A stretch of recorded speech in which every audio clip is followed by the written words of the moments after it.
আপনি যখন বিয়ে করবেন বললাম তো মেয়ের জাস্ট দিনদারিতা দেখবেন।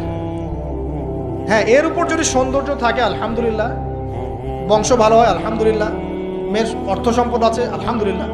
যদি এগুলোর কোনোটাও না থাকে, দিনদারিতা থাকে, জাস্ট ওটাকে দেখেন, আর কিছু দেখার দরকার নেই, কিছু দেখার দরকার নেই।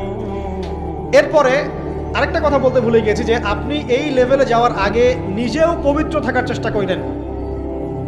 আপনি নিজে জেনায় যায় না, নিজে পর্নে যায় না, নিজে হারাম অ্যাফেয়ার্সে যায় না। যদি আপনি যান তাহলে আল্লাহ পাক কিন্তু আপনাকে পবিত্র স্ত্রী নাও দিতে পারেন। এটাই আল্লাহ পাকের নীতি যে একজন পবিত্র মানুষ পায়। ঠিক আছে, যে যেমন আল্লাহ পাক তাকে তেমন মিলিয়ে দেন, এটা আল্লাহ পাকের একটা সুন্নাহ।